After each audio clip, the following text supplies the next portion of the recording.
If you've ever thought of quilting your own projects but just don't know where to start, I have the perfect first steps for you. I've put together a PDF guide. I call it 3 Steps Toward Freehand Freedom. These are the baby steps, but they can help you move past your overwhelm and show you that yes, indeed, freehand quilting can be learned. So if you'd like to snag this PDF, there's a link in the show notes, or if you're an Instagram user, just message me 3 steps. That's the number 3 STEPS, and I'll send you that link. Let today be the day you get started. We love adventure. My husband always says there's nothing worse than a bored heather. So I think it's more of me just always wanting to do something, and something new is fun. I'm your host, Susan Smith, coming to you from my quilting studio, Stitched by Susan. This is where my long arm Lucy and I spend our days doing freehand, edge-to-edge quilting. Well, if you're not a quilter and those terms mean nothing to you, it's basically doodling on the surface of a quilt with a 50-pound writing pencil, needle and thread attached at high speeds.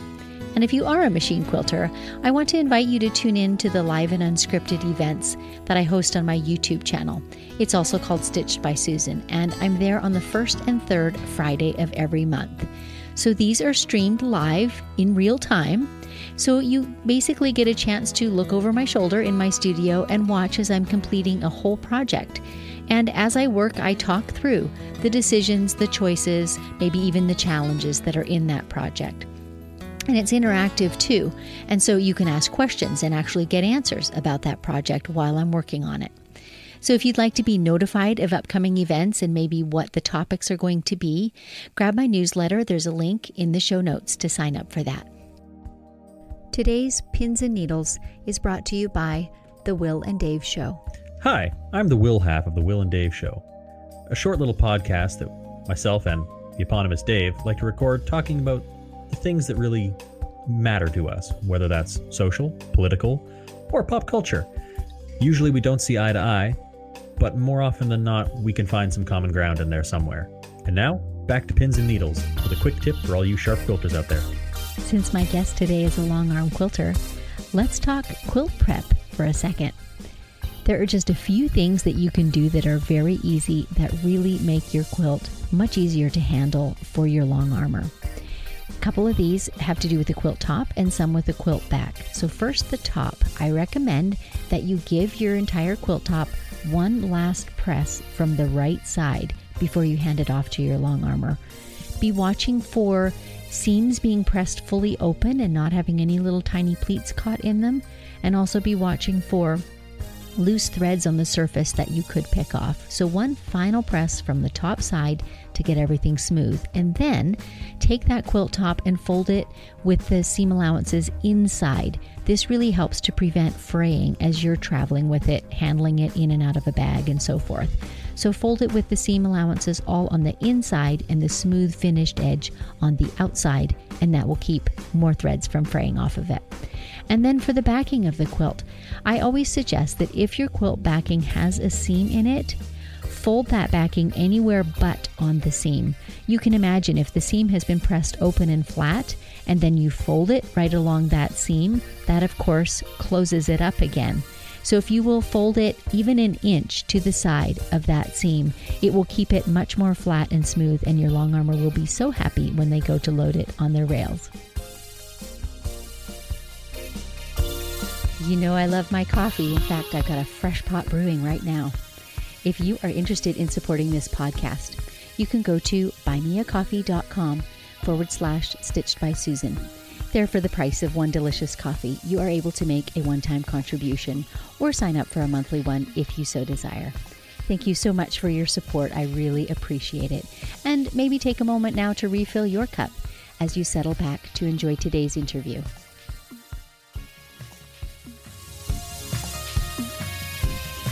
My guest today is Heather Cartwright.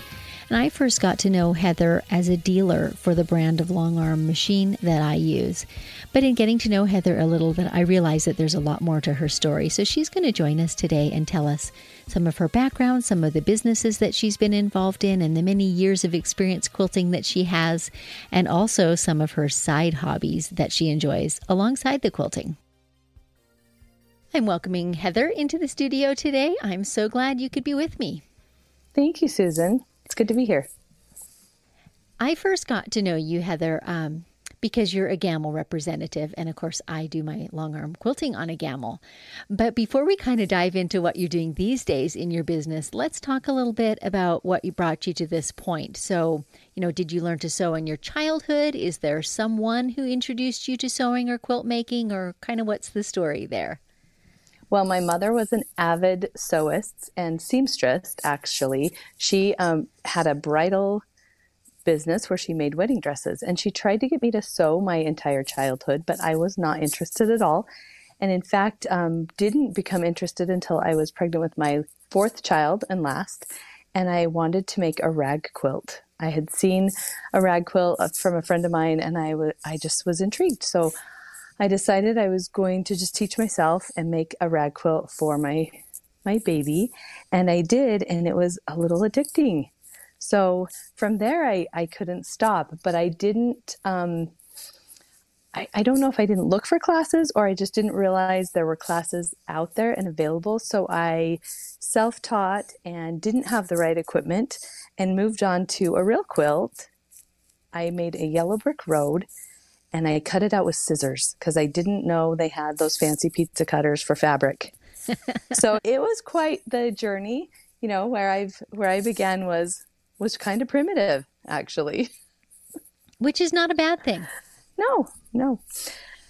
But I did make a couple. I was successful with that first yellow brick road pattern. So I made a few more and I hand quilted them all because I was too nervous to take them to a quilter. I thought, surely I'm not doing this right, and they will just cringe at whatever I bring them. So I hand quilted my first 3 or 4 quilts the old-fashioned way, which has its own beauty, doesn't it? Oh, so you had a frame and not just kind of in your lap? I borrowed it from my mom. Nice. She had the whole stands from the church ladies, and I put it up in our big family room and hand quilted. So that was where my journey started.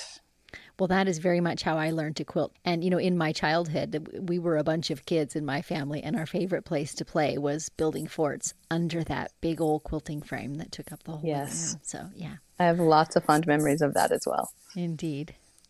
Okay, so fast forward then. How did you meet longarms? How did that come across your horizon?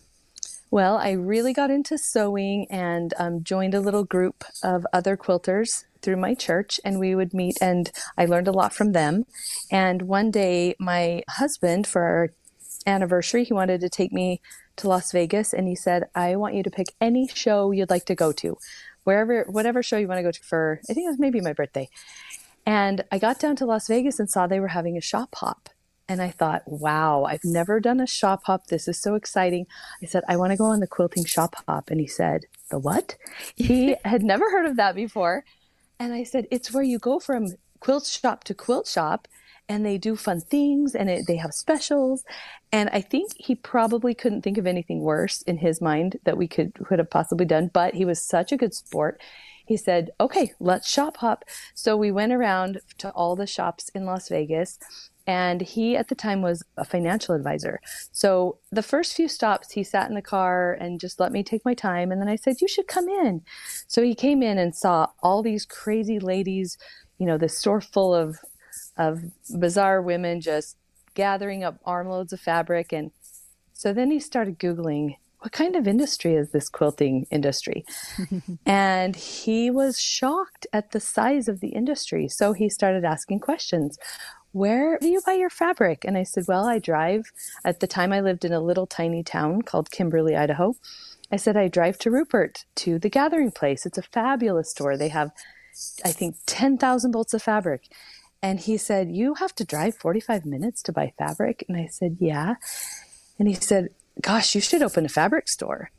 And I was like, what? I mean, what husband ever says you should open a fabric store? That's That's true. just not something I expected. And nor was it something I had ever thought about. So at the time he was doing some commercial development, and he was building a little strip mall, and he said, we'll save you a spot for your fabric store. And I thought, okay, that gives me a couple years to mull this over. Well, one day came home from work. He was driving down our little main street, and it's 100-year-old buildings with big display windows in the front. And he came home so excited. He said, your quilt shop is for sale. It's on Main Street. You have to have it. It's the perfect quilt shop. So here sat this building with original hardwood flooring, rails, a balcony with rails all the way around. It was tin crown moldings and tin ceilings, beautiful, huge display windows on Main Street. And I mean, I just had to do it. So we bought the building. Yeah, I know. And I had to do it quickly before he changed his mind, right? So we hurried and threw together a business plan and an LLC and a small business loan and the whole 9 yards, bought the building, started the quilt barn in Kimberly, knowing nothing about running a quilt store, kind of flew the plane while we were building it, so to speak, and opened this business. And it was maybe one of the most fun things I've ever done, to be honest. I loved it. That's great. So that was fabric and kits and those sorts of things, but still not the long arms for which I know you today, right? Well, I had a friend who said, it's a shame to open a quilt shop and not put a long arm in it. And she happened to know a gal that had one for sale. And so I went and looked at it, and her mom had been running it for her, and her mom had cataracts and couldn't really quilt anymore. And so I completely lucked into this computerized gammal for my quilt store. And I bought it with about 3 hours worth of training and put it in the store and practiced on a few quilts. And thankfully, the software was very easy to learn and very forgiving. And I was honestly nervous about people trusting me with their quilts because I had never long-armed a quilt in my life. I hadn't even sent one to a quilter before. And so we open up our store, it has a long arm, and the quilts just start flooding in. And I was so surprised. Nobody asked, let me see your work. Are you good at this?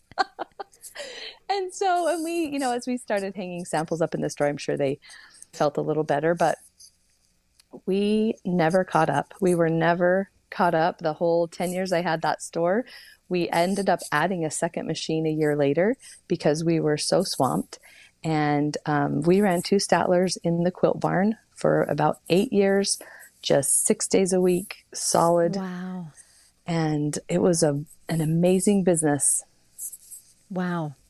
And you must have just, the right time, the right place, and just filled that need, obviously, that was in your area. If you had to drive so far to a quilt shop, possibly people had the same problem with getting quilting services too.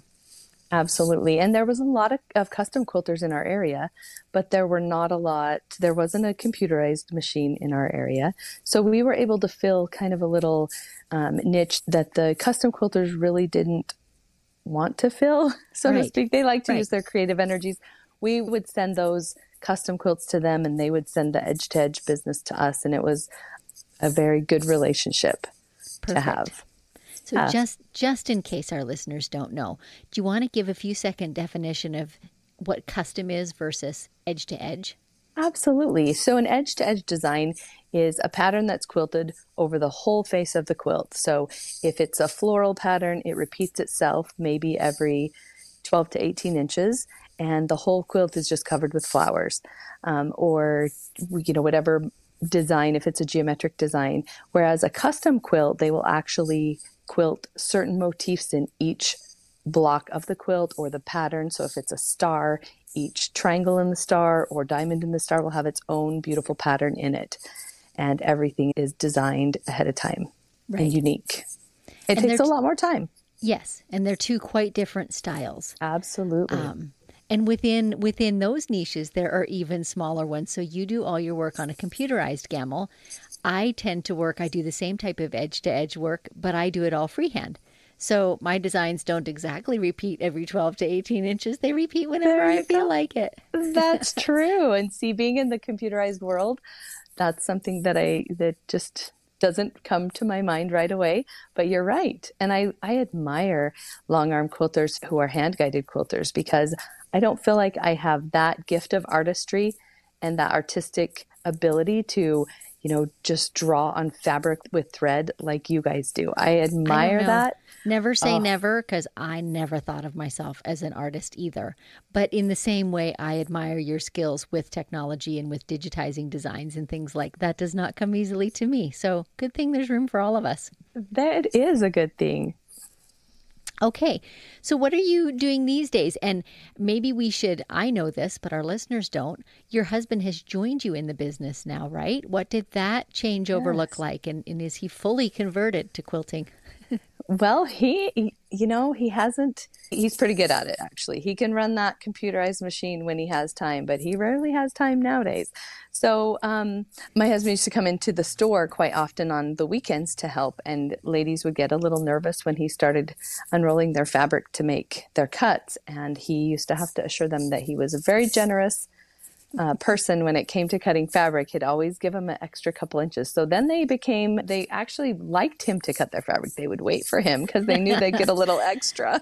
That's funny. Stand in line for the, yeah. Yes. So he would help me a lot with any maintenance on the machine, as our dealer was really far away. And then his job changed and we needed to move to the Boise area. So I took my two Statlers, closed my quilt shop, and I brought my two machines and put them in a she shed on our property here in Emmett, and just quilted for other people and enjoyed it so much.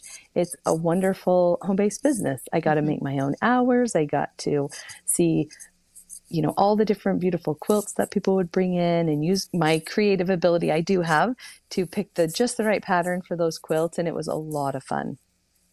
One day, a liaison from Gamble stopped by, and we actually had a relationship with him from our quilt store. He was our Janome rep and had gone on to work for Gamble. And he stopped by to see if we were interested in becoming a Gamble dealer. And so we thought, that sounds like a fun adventure. So we said, sure. And we became the dealer for Montana, Idaho, and Wyoming. Well, I became the dealer, rather, because my husband still had a full-time job and traveled quite a bit. But he would do service for me, my son and my husband.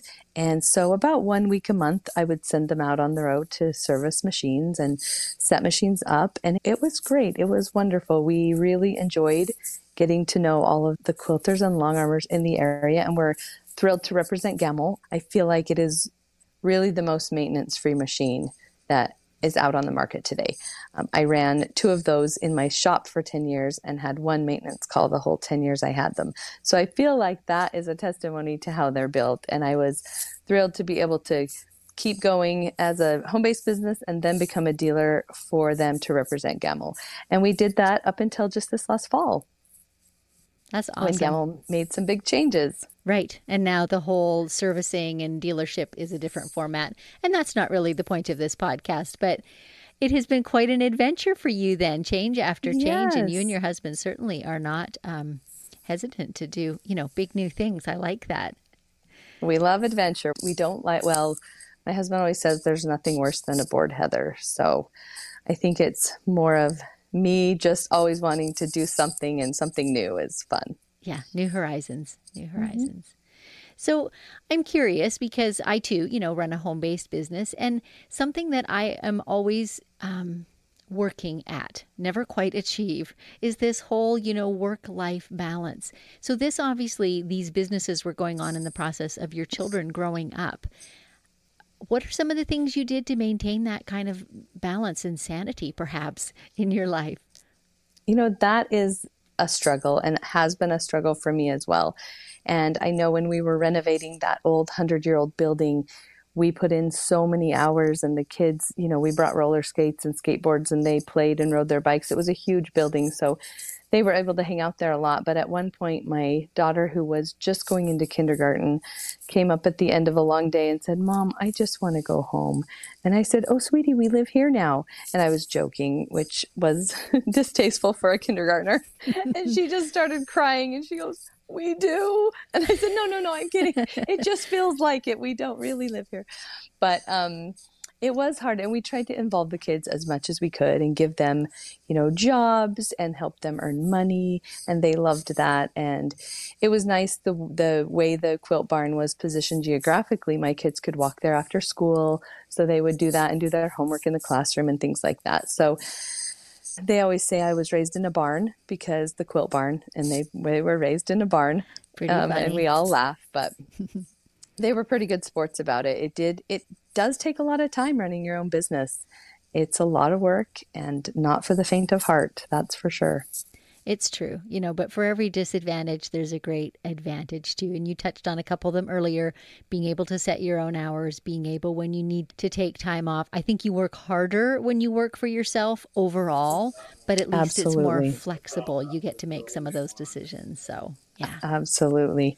I find that too. You take those calls in the evening and you just want to take care of your customers, and you definitely put in more hours. That's for sure. You definitely do. Well, from a customer, not very often, but I've been a customer a couple of times. You and your husband have excellent customer service. So kudos to you for that.